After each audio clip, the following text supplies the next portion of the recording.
नमस्कार दोस्तों, मैं हूं आपका दोस्त, आपका गाइड, आपका टीचर उज्जवल कश्यप। स्वागत करता हूं आपका अपने YouTube चैनल पे जो है आई डिजायर एजुकेशन।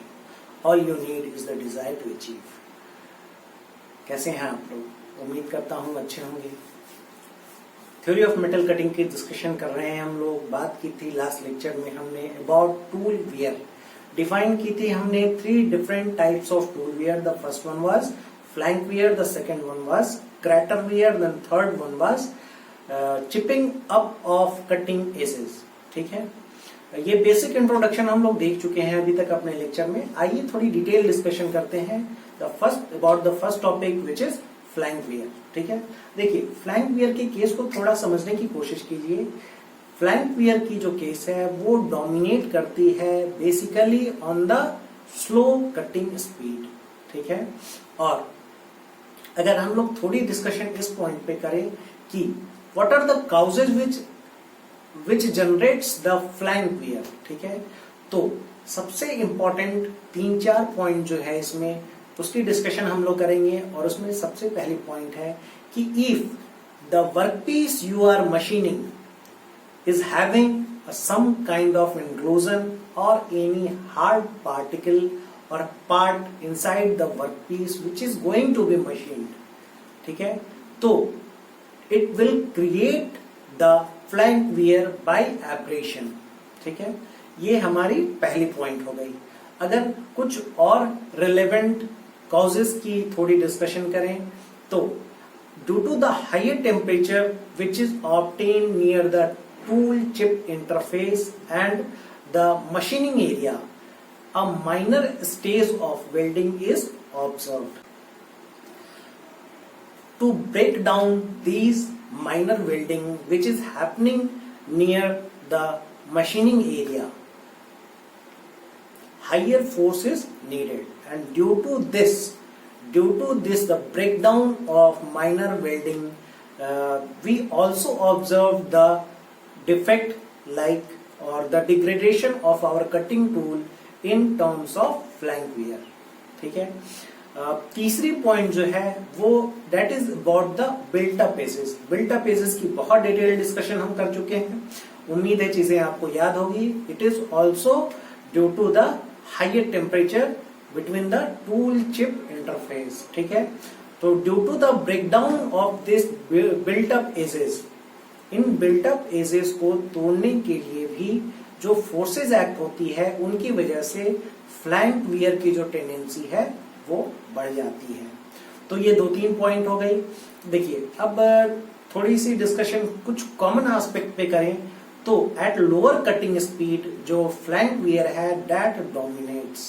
ठीक है, अगर लोअर स्पीड पे आप अपने टूल में डिग्रेडेशन की पोजीशन को देखने की कोशिश कर रहे हैं, अगर आप अपने टूल की एक्यूरेसी को चेक करने की कोशिश कर रहे हैं, तो सबसे पहली पार्ट जो आप मेजर करेंगे वो होगी आपकी फ्लैंक वियर। तो ये सारे काउजेज हैं और इन पॉइंट्स को मैंने पॉइंट वाइज यहाँ लिख रखा है आपके for your better notes preparation. ठीक है, अब देखिए ये तो काउजेज हो गए। अब इनकी इफेक्ट क्या हो जाती है, क्यों इतना इंपॉर्टेंट हो गया फ्लैंक वियर को मेंटेन करना, अपने टूल की एक्यूरेसी को मेंटेन करना और फ्लैंक वियर पे थ्रू आउट एक शार्प ये रखना, व्यू रखना कि हमारी टूल फ्लैंक वियर के केस में तो नहीं पहुंच चुकी है।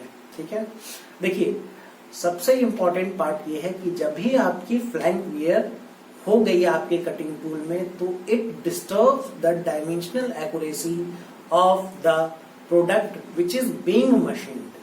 तो जब आप किसी वर्कपीस की मशीनिंग कर रहे हैं और उसकी डायमेंशनल एक्यूरेसी ही कॉम्प्रोमाइज हो जाएगी तो फिर बहुत चांस ये होती है कि आपकी जो प्रोडक्ट है जिसकी मशीनिंग आप कर रहे हैं वो आपकी डिफेक्टिव जनरेट हो जाए।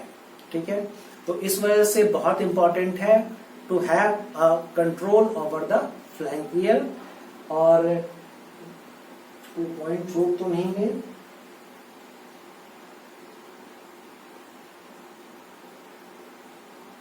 नहीं ठीक है, ठीक है, ये वही पॉइंट है कि ये आपकी flank wear is the most common determinant of tool life. ठीक है, एट लोअर स्पीड आप फ्लैंक वियर को पहले देखते हैं with respect to any other wear which is happening for your tool. ठीक है, तो ये बेसिक पार्ट हो गई आपकी। आइए थोड़ी डिस्कशन इस पॉइंट पे करते हैं कि आपकी जो फ्लैंक वियर है वो किस तरीके से प्रोपगेट करती है, मतलब what are the stages of your flank wear. एक फिगर है यहाँ पे जिसके हेल्प से ये दिखाने की कोशिश की गई है कि किस तरीके से किन फेजेस के थ्रू आपकी फ्लैंक वियर प्रोपगेट करती है। तो बेसिकली इन्हें 3 पार्ट में डिवाइड किया जाता है। The first one is primary, the second one is secondary and the third one is tertiary part. अगर आप डायग्राम में बहुत ध्यान से देखने की कोशिश करें तो प्राइमरी पार्ट में देखिए ये जो रेट ऑफ चेंज है that is relatively faster with respect to your secondary zone, and the tertiary the rate of degradation of your flank or the rate of your flank wear is fastest in your tertiary part। देखिए basically होता क्या है कि जब आप किसी cutting tool को use करना शुरू करते हैं फॉर योर मशीनिंग ऑपरेशन, तो इनिशियली ये जो शार्प एजेस हैं वो बहुत जल्दी आपकी इरोड हो जाती है और एक वियर लैंड स्टैब्लिश करती है। इनिशियली एक वियर लैंड स्टैब्लिश करती है जो कि बहुत शार्प एज नहीं है, but that is enough for your cutting operation. तो पहली स्टेज में अगर बात करें प्राइमरी की, तो प्राइमरी के बारे में ये कहा जाता है कि the region where the sharp cutting edge is quickly broken down and finite wear land is established. But अगर आप सेकेंडरी की कंपैरिजन कीजिए फर्स्ट से, तो फर्स्ट सिंस शार्प एजेस हैं तो वो जल्दी इरोड हो जा रही है, बट जब आपकी एक स्टेबल वियर लैंड स्टैब्लिश हो गई आपके कटिंग टूल में, तो उसके बाद जब आप कटिंग ऑपरेशन को परफॉर्म करेंगे तो जो ये rate of wear of your flank है that will be relatively slower with respect to the primary part. ठीक है, तो देखिए इसी पॉइंट को यहाँ पे मेंशन किया गया है, the reason where the wear progresses with a uniform rate। Uniform rate से आपकी वियर हो रही है इन द सेकेंडरी जोन। अगर टर्शियरी जोन की फिगर को आप देखने की कोशिश करें, फिगर से अगर समझने की कोशिश करें, तो देखिए with the increase of time the rate of flank wear is increasing very fastly, मतलब प्रोग्रेसिव रेट पे आपकी जो फ्लैंक वियर है वो इंक्रीज कर रही है। ठीक है, तो यहां देखिए इस पॉइंट पर the region where the wear progresses with a gradual increasing rate, यही पार्ट पॉइंट थर्ड में है, टर्शियरी जोन के बारे में है। तो ये थोड़ी डिस्कशन हो गई किस बारे में, the different stages of your flank wear. देखिए अब एक चीज ध्यान देने वाली यहाँ ये है कि जनरली ये रिकमेंड किया जाता है कि जब आप मशीनिंग ऑपरेशन कर रहे हैं and your flank wear process the secondary part and इंटर्स into the tertiary zone. Tertiary zone में जब आपकी फ्लैंक वियर की टर्शियरी जोन स्टार्ट हो रही है उस टाइम ही आपको आपके टूल को रीग्राइंडिंग के लिए भेज देना है। ठीक है, ये पार्ट पॉइंट भी मैंने यहाँ मेंशन कर रखा है। Here the wear off cutting tool has become sensitive to increased tool temperature due to high wear land। ठीक है, और regrinding is recommended before tool enters this region। Tertiary के बारे में ये बताई जा रही है कि टर्शियरी की जो है वो रेट मतलब इंक्रीजिंग रेट पे क्यों है, तो टर्शियरी जोन जो है वहां आपकी टूल की जो फ्लैंक वियर है वो इंक्रीजिंग रेट से इसलिए हो जाती है क्योंकि आपकी जो टूल है वो टेम्परेचर से बहुत ज्यादा सेंसिटिव हो चुकी होती है due to the presence of higher temperature. तो ये पॉइंट हो गई आपकी about the different stages of your flank wear. ठीक है, अब एक पॉइंट और है फ्लैंक वियर के बारे में, वो है आपकी ISO standards, international organisation of international standards जो है उनकी स्टैंडर्ड्स है टूल लाइफ क्राइटेरिया। ठीक है, इन्हें डिफाइन किया जाता है फॉर 2 डिफरेंट स्टेजेस।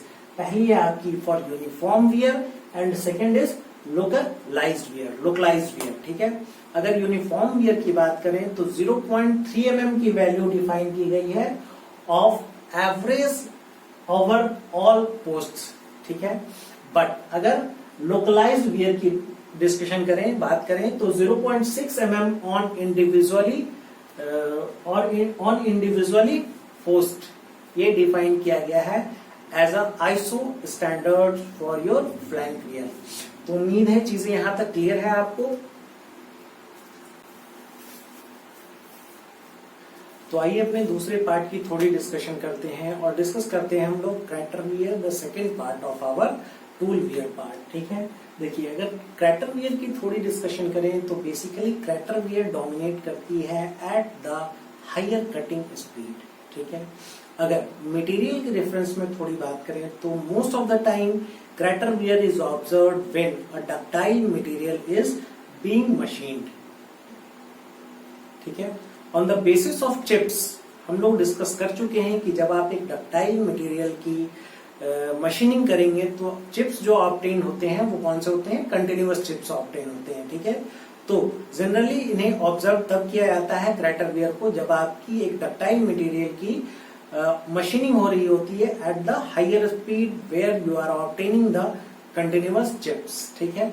अब देखिए, अगर काउस की बात करें कि आपकी जो क्रैटर वियर है वो क्यों होती है, तो पहले इस बात को थोड़ा डिस्कस करते हैं कि क्रैटर वियर की पोजीशन जो होती है वो आप देख सकते हैं कि स्पूल टिप से थोड़े डिस्टेंस पे होती है, ठीक है।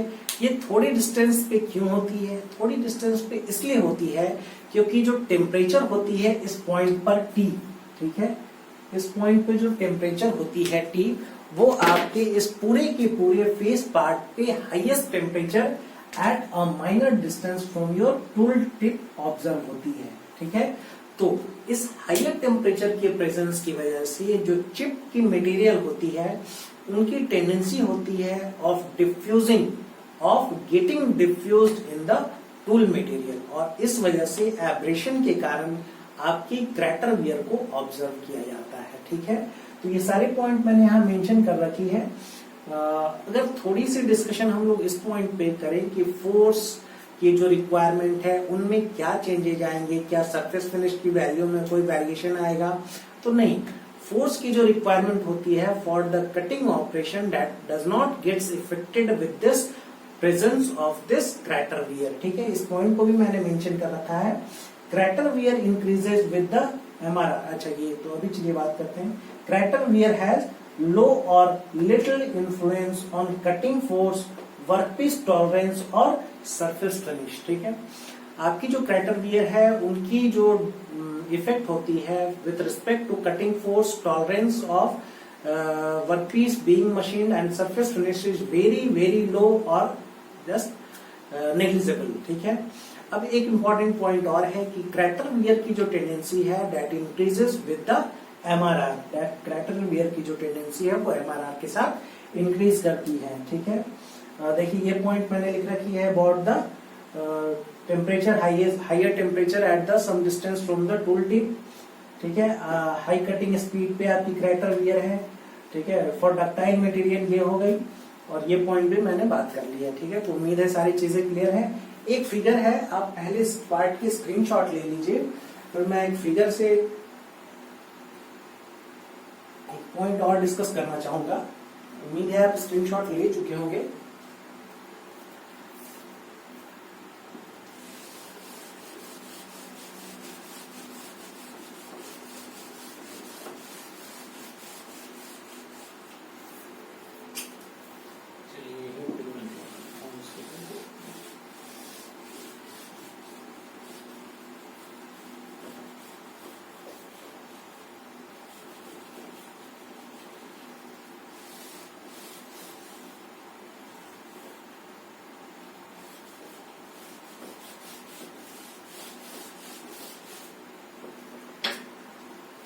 एक फिगर है जो कि क्रैटर वियर और टाइम के कॉरिलेशन को रिप्रेजेंट करती है, ठीक है। एक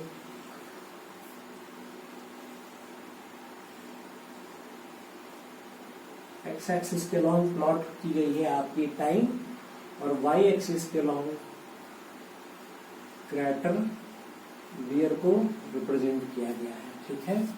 और इसके बीच जो रिलेशन दिखाई गई है वो स्ट्रेट लाइन रिलेशन है, ठीक है। ये 3 डिफरेंट केस है, 1, 2 एंड 3, ठीक है। और अगर इन तीनों की कॉरिलेशन के बारे में बात करें, हम लोग थोड़ी सी डिस्कशन करें, तो MRR for 3 is greater than MRR for 2 is greater than MRR for 1। ये इस पॉइंट से रिलेशन रख रही है यहाँ पे, ठीक है। इसका ग्राफिकल रिप्रेजेंटेशन है।